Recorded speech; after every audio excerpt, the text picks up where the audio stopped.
이 그리스도의 복음에 합당하게 생활하라는 말은 대단히 포괄적인 그런 권면입니다. 굉장히 이 한 말씀 속에 다 들어가 있다고 볼 수 있는 거죠. 그리스도의 복음에 합당하게 생활하라. 오늘 제목이 그리스도는 좀 길어서 그냥 복음에 합당하게 생활하라고 했지만, 이제 그리스도의 복음 자체가 그리스도의 복음이니까, 그리스도 복음에 합당하게 생활하라. 이런 포괄적인 권면을 먼저 주시고 난 다음에 바울은 여기 이제 좀 구체적으로 이렇게 몇 가지, 두 가지 혹은 세 가지 이 권면을 하고 있습니다. 어떻게 해야 될 것인가.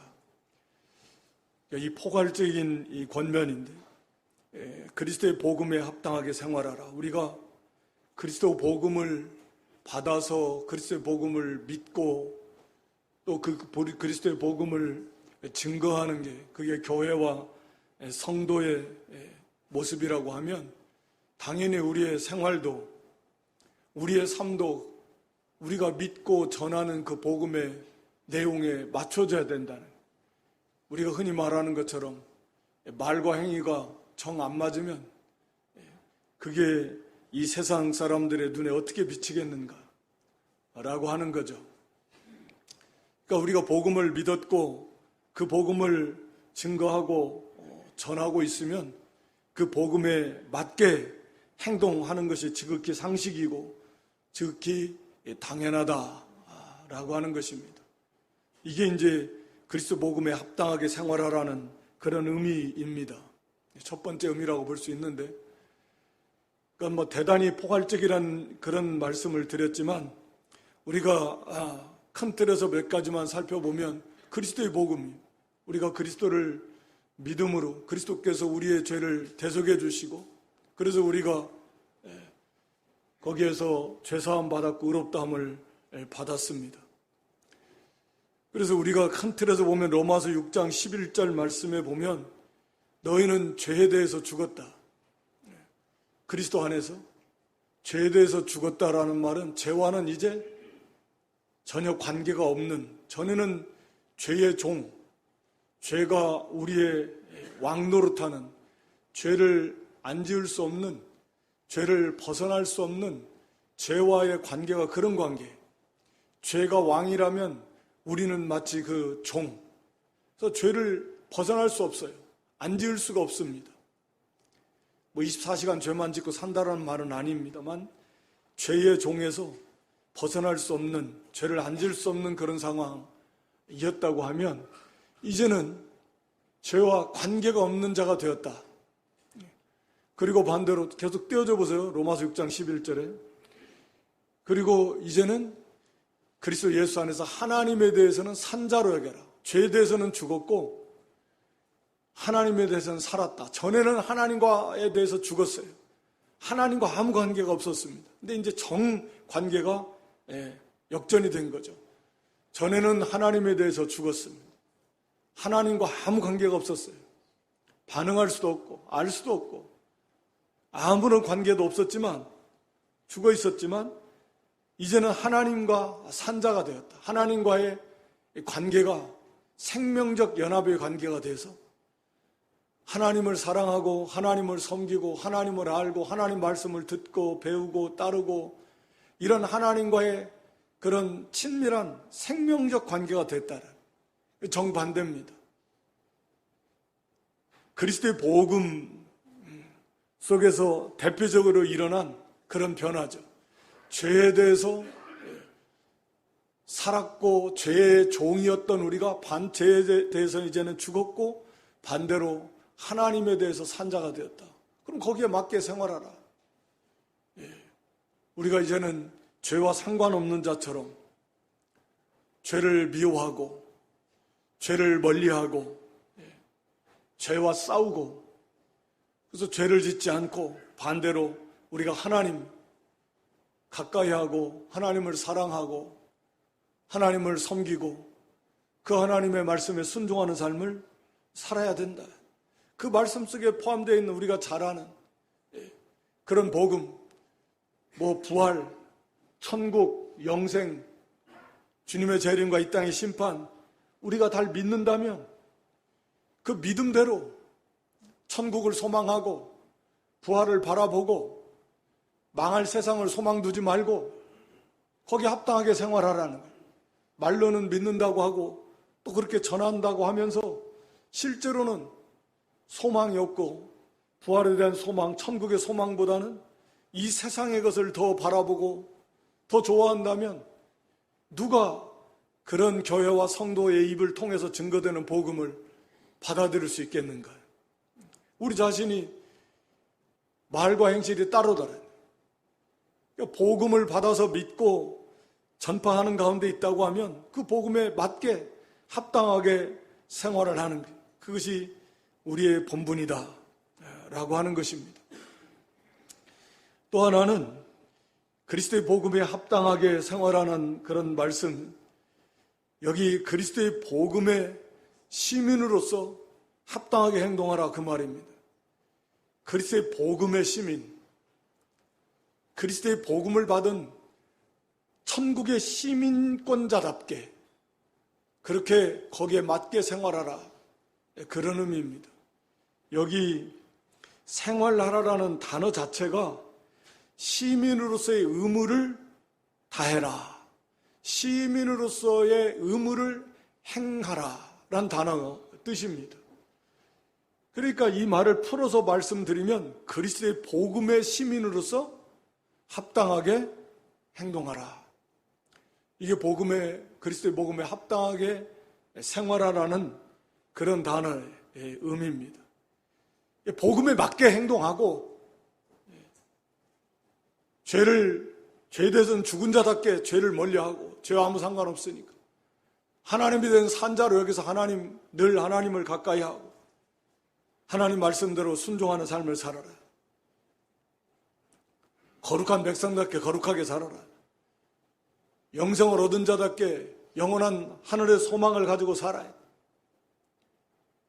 또 여기 복음의 시민권자답게 천국의 시민권자, 이제 3장 20절에 가서 나옵니다만 우리의 시민권은 하늘에 있다라.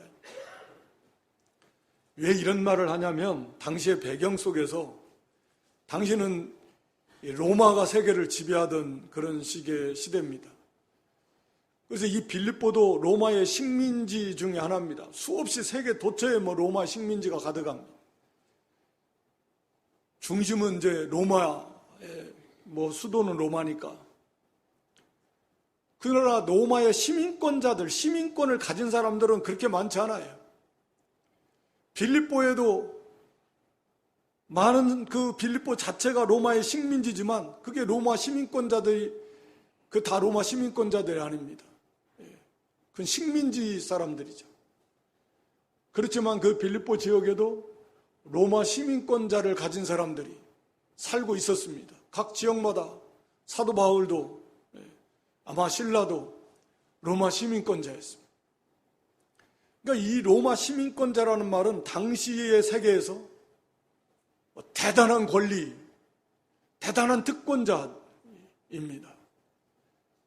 천부장도 사도 바울에게 나는 많은 돈을 들여서 이 시민권을 샀는데 너는 어떻게 해서 이 시민권을 얻었냐 물어보잖아요. 나는 태어나면서부터 시민권을 얻었다. 그러니까 이 로마 시민권이라고 하는 것은 당시 세계에서 어떻게 보면 최고의 어떤 그런 특권을 누릴 수 있는 신분 상승의 그런 가장 중요한 면이 바로 시민권입니다. 그래서 놀라운 특권들을 많이 누립니다. 그래서 로마 시민권자로서 이 로마 의회에 투표할 수 있는, 오늘날 다 마찬가지지만 그런 투표할 수 있는 권리, 또 공직에 나아갈 수 있는 그런 권리, 거기에 참여할 수 있는 자격이 있다 그 말이죠. 또 정식으로 계약을 체결하고 사업을 할 수 있는 그런 자산을 가질 수 있는 그런 권리, 로마 시민과 결혼할 수 있어서 그래서 로마인으로서의 하나의 가정을 세울 수 있는 그런 권리, 아무나 로마 시민과 결혼할 수 없다. 그리고 사도 바울의 예처럼 로마 시민권자는 정식 재판이나 명백한 확고한 그런 그 죄가 증명되지 않은 상태에서 구금이나 물론 고문, 채찍질 할 수 없습니다. 죄가 정해지도 않았고 정식 재판을 받지도 않았는데 그래서 사도 바울을 가뒀다가 나중에 로마 시민권자인 줄 알고 막 두려워서 그 법을 어긴 거니까. 그러니까 어디를 가든 로마 시민권자는 로마 법에 의해서 이 다스림을 받는 거지, 뭐 빌립보 간다고 빌립보 지역의 그 법, 또 뭐 유대 나라의 법, 어느 지역의 그 법에 저촉을 받는 게 아니라 로마 법에 의해서 다스림을 받는다라는 거죠. 나는 로마 시민권자야. 이게 대단한 거죠. 그래서 함부로 로마 시민권자를 임의로 다스릴 수 없다라고 하는 거죠. 그리고 물론 뭐 로마 시민권자는 로마 황제에게 직접 자기가 이렇게 재판을 받을 수 있는 권리가 있습니다. 반역죄가 아닌 이상 로마 시민권자는 사형을 시키지 않았다 그럽니다. 그러니까 이 로마 시민권자 대단한 권리를 가지고 있고 당연히 이 사람들은 어디를 가든지 그것을 자랑스럽게 여기면서 그 지역의 법에 의해서 다스림을 받는 것이 아니라 나는 로마 법에 의해서 다스림을 받는 로마 시민권자다. 그러니까 사람들이 다 그걸 부러워할 수밖에 없는 거죠. 물론 그들은 당연히 거기에 따른 그런 의무도 있는 거죠. 특권만 있는 게 아니라 시민이라는 그런 거잖아요. 오늘날처럼. 그래서 납세, 세금 내야 되고 특히 이 병역, 로마인들은 직접 이 병역의 의무를 참여하는 걸 영광으로 알았고 또 그렇게 참여했고 물론 뭐 특별한 경우 많은 지역에서 용병들을 동원을 하기도 했지만 그래서 이런 대표적인 그런 의무도 있었고 또 그런 권리를 누렸습니다. 그런 배경 하에서 사도 바울은 지금 이 빌립보에 있는 성도들에게 로마 시민권자들이 어떻게 살아가고 있는가, 그들은 어떤 대단한 자긍심을 가지고 로마 법에 의해서 다스림 받으면서 또 자기 나름대로 거기에 어떤 의무를 다하면서 그 모든 권리를 누리면서 그렇게 자랑스럽게 생활하고 있는 것처럼 여러분들은 하늘의 시민권자다. 뒤에 가서 3장 20절 말씀드린 대로 말씀합니다. 로마 시민권과는 비교할 수 없는 우리는 그리스도의 복음을 받은 그런 하늘의 시민권자, 그리스도 복음의 시민권자들이다. 그럼 우리는 로마 시민권자들이 거기에 맞게 행동하듯이 자기의 그런 의무와 또 책임을 다하면서 특권을 누리듯이 우리도 마찬가지로 우리는 그리스도의 복음의 시민권자답게 거기에 합당하게 우리의 권리를 누리며 또 우리가 해야 될 그런 의무와 사명을 우리도 감당해야 된다라고 하는 거죠.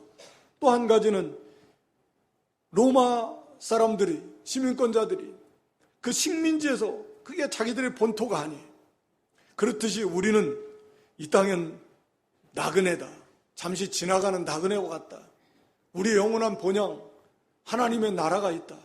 영원한 도성, 이 땅에는 영원한 도성이 없다 그랬는데 우리는 이 땅에서 그런 자들이다. 하늘의 시민권자들이다. 세상 법에 우리가 지배를 받지 않는다. 물론 세상 법을 무시하라는 말이 아니잖아요. 그것은 우리의 최고되는 법은 바로 하늘의 법, 그리스도의 복음의 법이다. 영의 법, 하나님의 말씀에 우리가 지배를 받는 것이 그게 최고돼. 거기에 맞게 행동하고 생각하고 생활하라. 그게 그리스도의 복음에 합당하게 생활하라 라는 그런 말씀 속에 담겨진 의미입니다. 복음에 맞게 행동하고 복음의 시민권자답게 우리가 마땅히 누려야 될 그런 권리, 주 안에서 항상 기뻐하고 감사하고 담대하게 깨어 기도하고 하나님 앞에 나아가는 특권이잖아요. 주의 말씀을 사모하며 받아먹으면서 또 우리가 맡겨진 그런 본분과 사명을 잘 감당해야 됩니다. 우리는 하늘의 법, 복음의 법, 하나님의 말씀의 법에 비추어서 거기에 맞게 행동하고 거기에 제재를 받고 거기에 따른 우리의 본분과 사명을 감당해야 됩니다. 그래서 이 포괄적으로 우리가 다 그리스도의 복음에 합당하게 생활해야 됩니다. 복음의 시민권자답게 거기에 합당하게 우리가 이 땅에서도 살아야 된다. 그러니까 세상 법이 첫째가 아니라, 그것도 우리가 하나님의 법에 저촉되지 않는다면 지켜야 되겠지만, 가장 첫째되고 우선되는 것은 당연히 하늘의 법이고 하나님의 말씀의 법이고, 우리의 생각이나 사고방식이나 가치관이나 삶의 목표도 여전히 거기에 우리는 맞추어져 있어야 된다라고 하는 것입니다. 그리고 오늘 여기 이제 구체적으로 여기 사도 바울이 말씀하고 있는데, 이건 다 일일이 다 말할 수는 없잖아요. 포괄적으로 복음에 맞게 생활하라, 복음의 시민권자답게 합당하게 생활하라, 행동하라, 말씀하고서 이 점 몇 가지를 구체적으로 여기서 지적해 주는 건데, 거기 17절에 보면, 첫 번째 보면, 너희가 일심으로 서서 한 뜻으로 복음의 신앙을 위하여 협력하고, 첫째는 너희가 일심으로 서라. 다른 말로 말하면 믿음에 굳게 서라. 한 마음으로. 여기 서라라는 말은, 이 서라라는 그런 단어 자체가 이 전쟁 가운데서, 이 전투 중에 자기의 이 초소를 떠나지 않는 그런 용어입니다. 그러니까 막 치열하게, 막 당시에는 막 화살이 날라오고, 원수들이 쳐들어오고, 이런 그 환경 속에서도 내가 있는 내 위치, 자기 처소를 떠나지 않는 거예요. 거기서 생명에 굳게 서서 끝까지 거기를 지키는 겁니다. 이게 서다라는 단어가 그런 단어예요. 이건 싸우라는 겁니다. 이어서도 마찬가지, 대적이 말하는데, 대적 28절, 대적이라는 거, 우리와 대적, 우리를 무너뜨리려고, 우리를 죽이려고 하는 대적, 이건 싸움이에요. 영적 싸움입니다. 에베소서도 마찬가지고 다 마찬가지지만 굳게 서라는 거예요. 이건 싸우라는 겁니다. 믿음에 굳게 서서 싸워야 된다. 우리의 신앙생활은 영적 전쟁입니다. 계속해서 우리가 반복되는 말씀이지만 이것 자체를 알지 못하면 싸울 수가 없어요.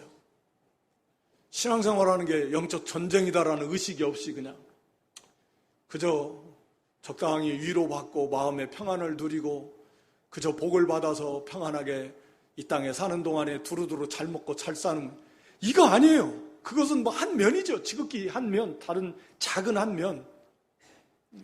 또 싸움을 통해서 이기지 않고는 그런 삶을 살 수가 없습니다. 그러니까 이 인식 자체가, 이 자세 자체가 바로 돼야 돼요. 싸움이에요, 싸움. 죽냐 사냐 하는 싸움.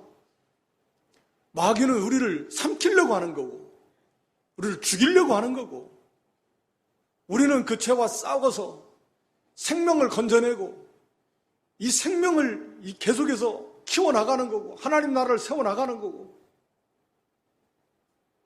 이 싸움이라고 하는 영적 싸움이지만 이 싸움이라고 하는 전쟁이라고 하는 인식 자체를 안 하고 있으면 벌써 신앙생활의 자세 자체가 느슨해져가지고, 더우면 더운 대로 느슨해지고 추우면 추운 대로, 힘들면 힘들 대로 느슨해져요. 여러분, 전쟁 가운데 있는데, 지금 전쟁, 사냐 죽으냐 지금 전쟁이 있는데 그거보다 좀 급한 일이 어디, 중요한 일이 어디 있습니까? 이런 의식이 있어야 되는데, 이게 허리띠를 다 풀러놓고 기도 하나 하면 죽는다, 이게 전쟁이다, 기도하는 게 전쟁, 이런 의식을 가지고 기도를 해야 되는데 이 의식 자체가 없어요. 그렇게 급하냐, 좀 힘들 때는 쉬었다가, 바쁘면 쉬었다가, 그랬다가 되면 좀 하다가, 신앙생활을 이런 자세로 하면 어떻게 싸워 이길 수 있겠냐, 이게. 성경이 그렇게 말하고 있냐, 이게. 어디 그렇게 말하고 있습니까? 싸움이에요, 싸움. 전쟁입니다. 내가 싸우기 싫어도 원수가 나를 죽이려고 하는데, 싸우지 않으면, 그래서 이기지 않으면 우리가 그토록 원하는 행복도, 영의 자유도 참된 평안도, 기쁨도, 만족도 없어요. 그걸 누릴 수가 없습니다. 다 빼앗겨 버리죠.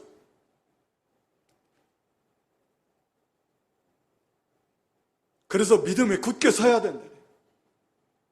전투 중에 있는 줄 알고 마음을 굳게 믿고 굳게 하라니, 강하고 담대하게 하고, 우리가 이 믿는 믿음에 굳게 서서 여러분의 삶의 터전에서 굳게 서서 싸우세요.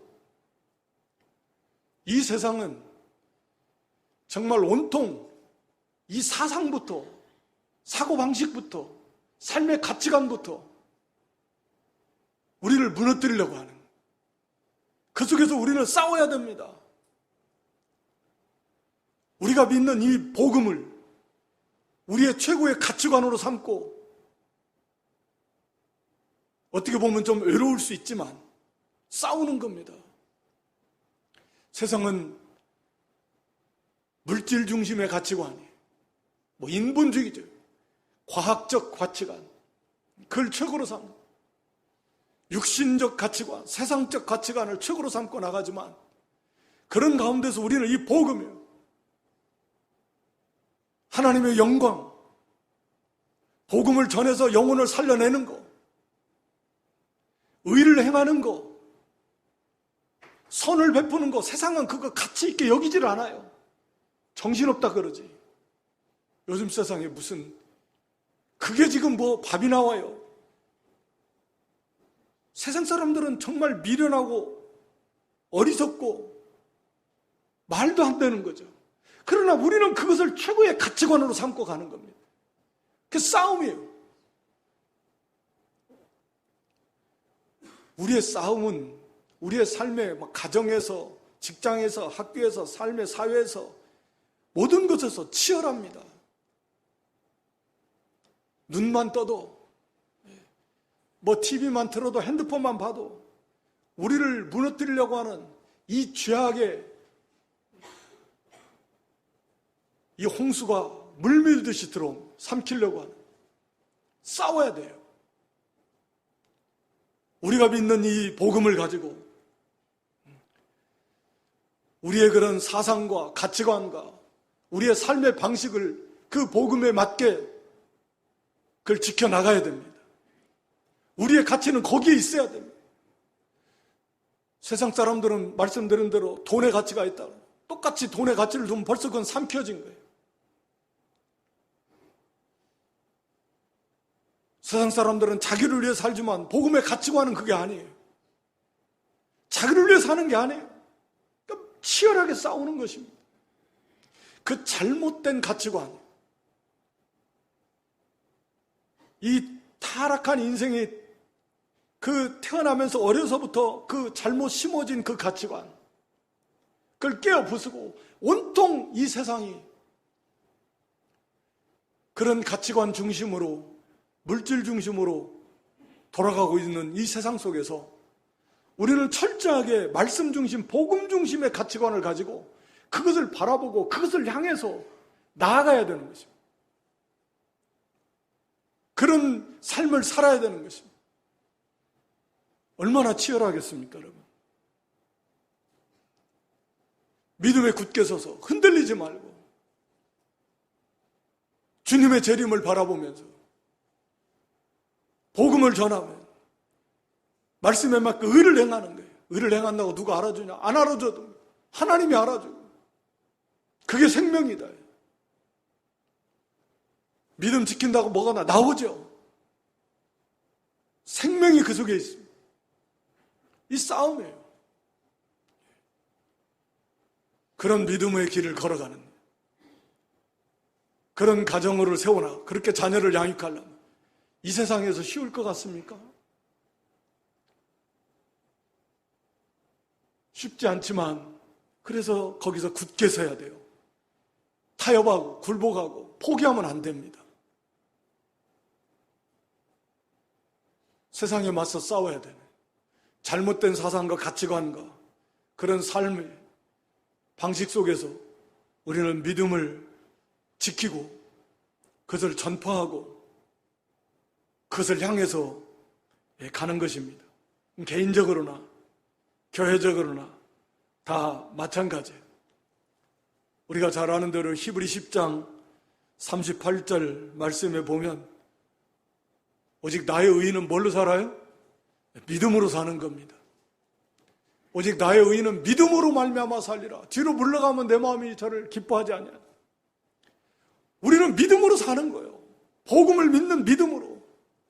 그 말씀을 우리의 삶의 가치관으로 생명으로 삼고 그걸 바라보고 가는 겁니다.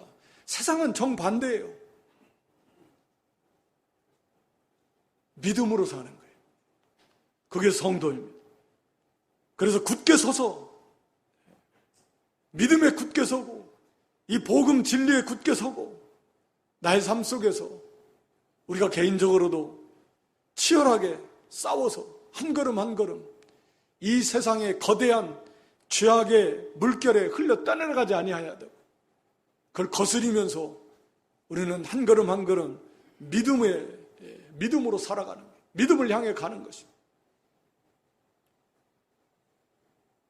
그래서 쉽지 않지만 그래서 각오하고 결심하고 하나님이 나와 함께 하심을 믿고 강하고 담대함으로 굳게 내 위치에서 도망가지 말고 굴복하지 말고 굳게 서라는 겁니다. 싸우라는 것입니다. 그리고 거기 두 번째는 한 뜻으로 복음의 신앙을 위해서 협력하라는 거예요. 교회적으로 우리는 다 공동체지. 개인적으로도 싸울 것 싸워서 믿음에 굳게 서서 싸워야 되고 또 교회적으로도 다 마찬가지예요.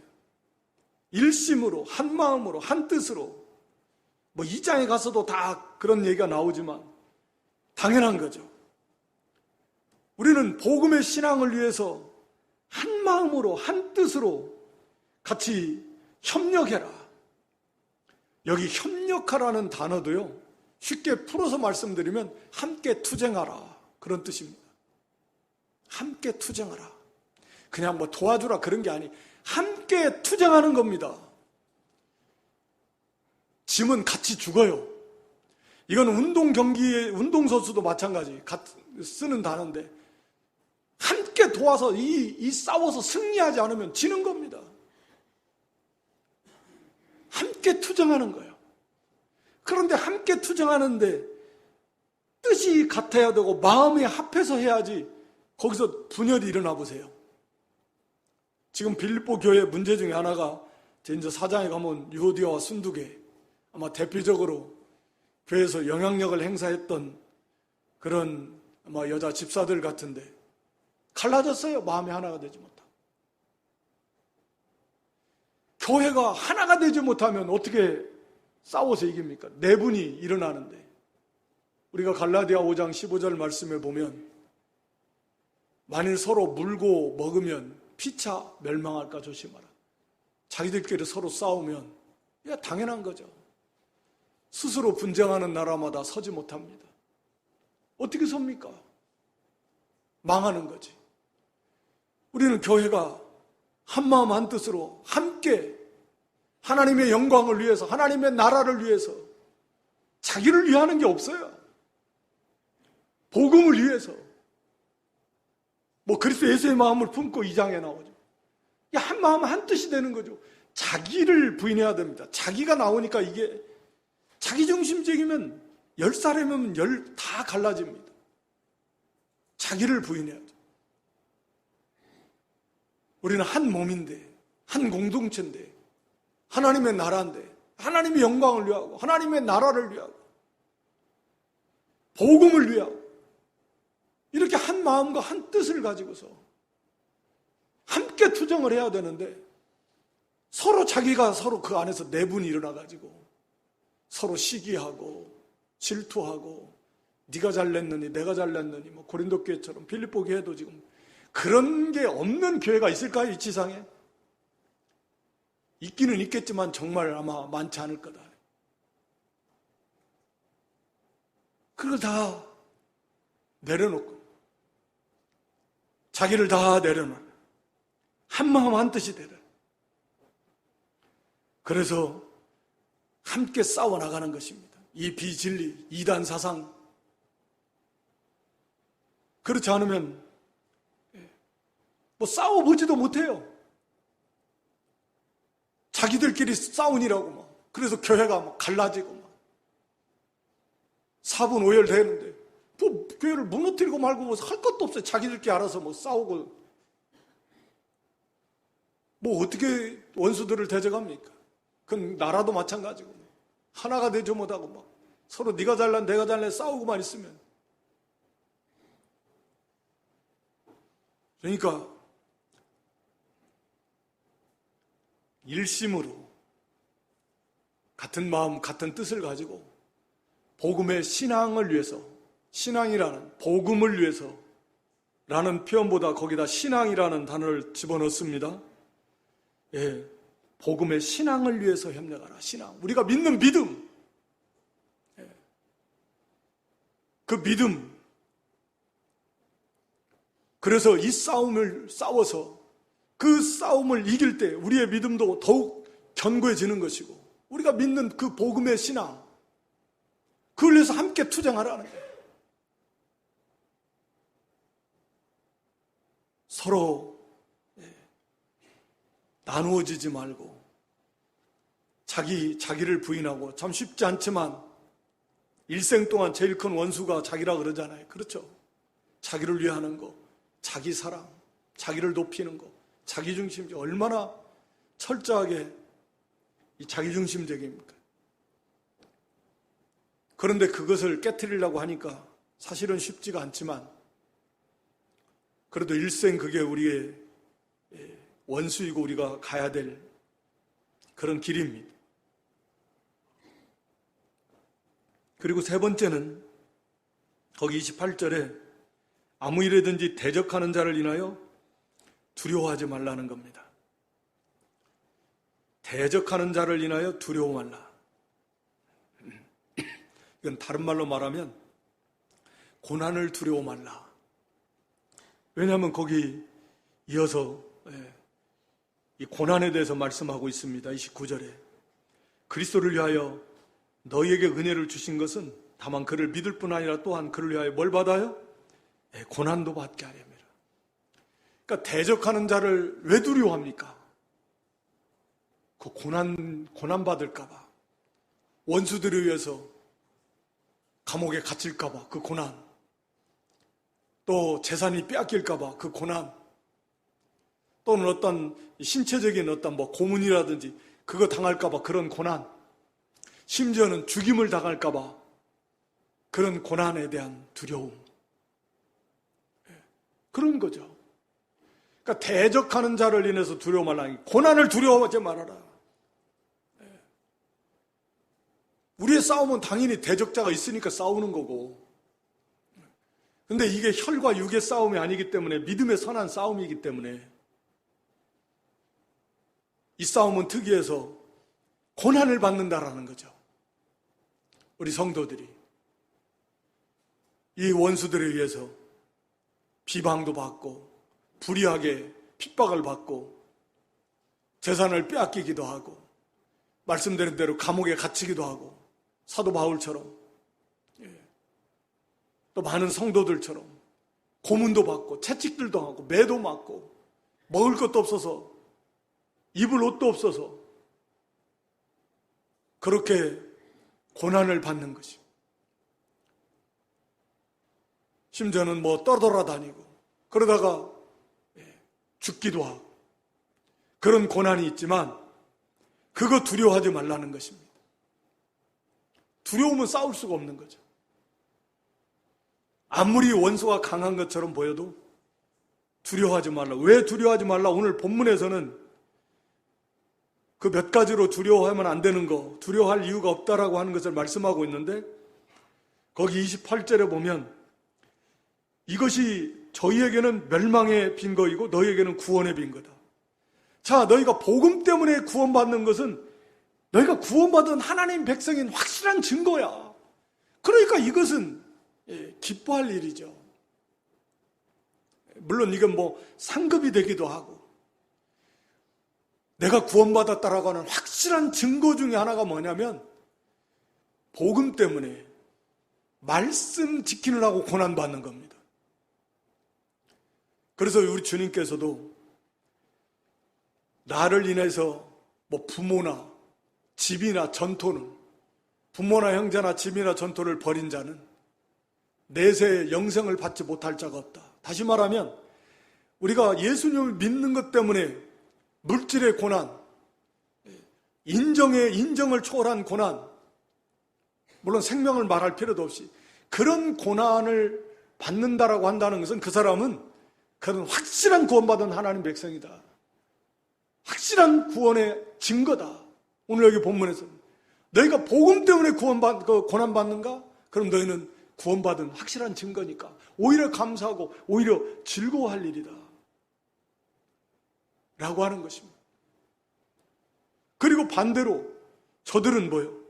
저들은 이건 멸망받을 증거다. 교회와 성도를 핍박해 대적해서 교회를 무너뜨리려고 저들은 멸망받을 증거다. 저들이 물론 끝까지 회개하고 돌이키지 않는다면 하나님의 무서운 진노의 심판을 피하지 못할 그런 멸망받을 확실한 증거다. 저건 멸망받을 존재들이다.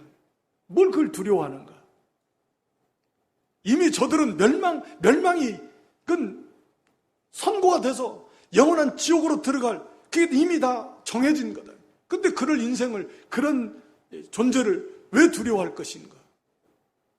두려워하지 말라라는 거예요. 저들은 멸망받을 존재다. 이미 저들은 멸망받을. 우리는 구원받을, 영광스러운 구원에 참여하는 그런 증거가 바로 이건데 오히려 즐거워할 일이지. 오히려 감사하고 기뻐할 일이지.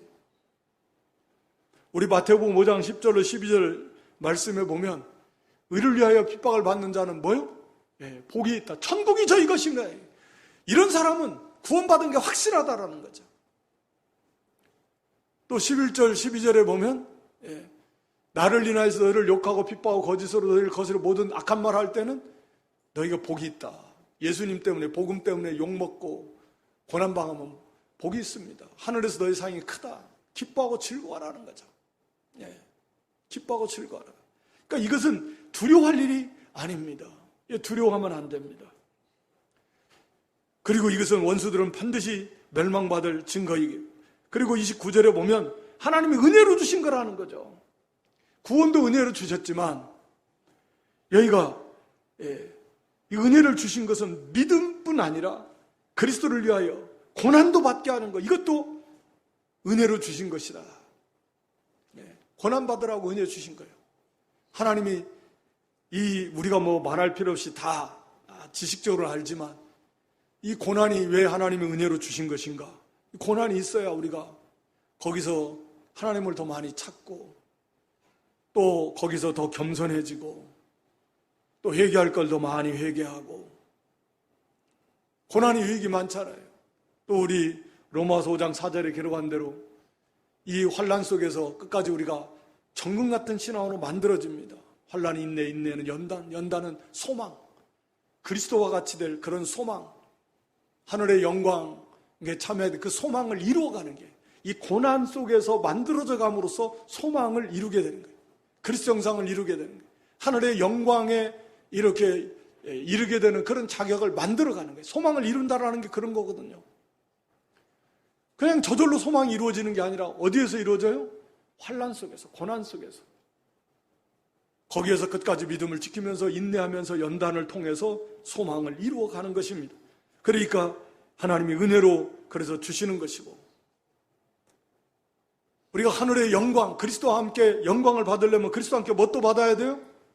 고난도 받아야 됩니다.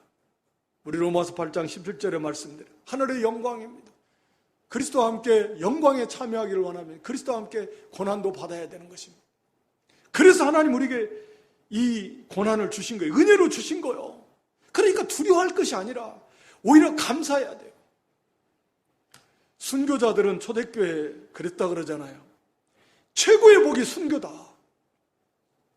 사도행전 사도들이 막 채찍을 맞고, 이런 채찍이 아니라 뼈 조각, 쇠 조각이 달린 채찍으로 맞으면 살점이 막 뚝뚝 떨어지고 잘못 혈관이 터져나가고 잘못하면 그로 인해서 과다출혈로 죽기도 하고 하는데, 이렇게 고난 받을 때 자기들이 막 그리스도를 위해서 이렇게 고난받는 자로 합당하게 나를 세워주셔서 너무 감사합니다. 사도들이 막 기뻐하며 갔듯이 초대교회도 최고의 복은 순교다.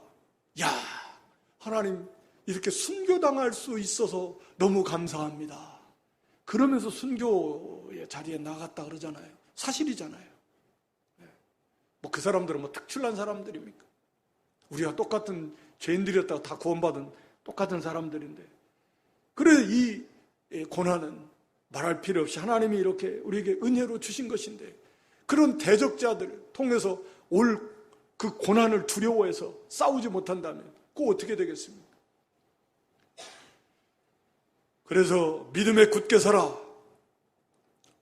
우리가 있는 자리에서 믿음에 굳게 서서 세상은 세상적 그런 잘못된 그런 가치관과 사고방식과 생활방식으로 살아가고, 우리는 그 속에서 이 하나님의 말씀, 이 복음을 굳게 믿는 그 믿음을 가지고 그 말씀의 가치관을 가지고 그걸 목표로 삼고 그렇게 살아가는 그 싸움, 우리의 삶 속에서 굳게 서서 이 싸움을 싸워야 되고, 우리가 교회적으로도 한 마음으로 같이 합해서 복음을 위해서, 진리를 위해서, 하나님의 영광과 나라를 위해서 비진리와 이단 사상과 모든 인본주의, 잘못된 이런 죄악들과 싸워서 교회의 순교를 세워나가고 또 복음을 전해나가고 하나님의 나라를 확장시켜 나가야지, 자기들끼리 서로 안에서 내분이 일어나가지고 교회마다 서로 싸우면 어떻게 교회가 하나님 나라가 확장되어지고 복음이 증거되고 사람들이 복음을 받아들이겠습니까? 막혀버리는 거죠. 교회가 쪼그라들고 무너지는 것이죠. 그래서 같은 마음으로 같은 뜻으로 같이 협력, 같이 싸우는 겁니다. 그게 복음에 합당하게 생활하는 구체적으로 주신 말씀이고, 대적자들을 인한 그 고난 두려워하지 말라. 왜? 믿음 때문에, 복음 때문에, 말씀 때문에 고난당하는 것은 우리가 구원받은 확실한 증거이지만 저들은 멸망의 증거이기도, 그리고 이 고난은 하나님이 은혜로 주신 것이다. 이 풍성한 은혜, 그러니까 오히려 이건 기뻐하고 즐거워할 일이다. 말씀을 맺으면 거기 30절에 너희에게도 같은 싸움이 있으니 너희가 내 안에서 본 바요 이제도 내 안에서 듣는 바니라. 사도 바울과 같은, 빌립보 성도들도 사도 바울과 같은 싸움, 다른 싸움이 아니에요. 우리도 다 복음을 위한 싸움입니다. 하나님의 나라를 위한 싸움입니다. 이 싸움이 사도 바울에게 있었고 모든 사도들에게 있었고 빌립보 교회를 비롯한 모든 초대교회 성도들에게도 있었고 동일하게 오늘 우리에게도 있어야 됩니다. 이 싸움이 있어야 돼요. 그 싸움에 따른 고난도 당연히 있겠죠. 이 싸움이 싫어한다면 그건 정말 심각한 그런 문제가 있는 것입니다. 모든 참된 성도들에게 이 동일한 싸움이 있었듯이 오늘 저와 여러분에게도, 우리 교회에도 이런 동일한 싸움 있어서 우리가 이 복음에 합당하게 생활함으로 이 싸움에서 날마다 승리해 나가고 복음의 시민권자답게 우리는 합당하게 우리의 본능과 사명을 감당하고 이 복음을 증거하고 또 하나님의 나라를 확장하고 하나님의 나라를 세워나가는, 일심으로 한 마음으로 굳게 세워나가는, 또 모든 원수들이, 모든 대적들이 아무리 우리를 멸망시키려고 하고 핍박하고 또 이렇게 대적한다고 해도 두려워 말고 힘써 이걸 잘 세워나가고 승리해 나갈 수 있는 그런 저와 여러분 될 수 있기를 주님의 이름으로 축원합니다.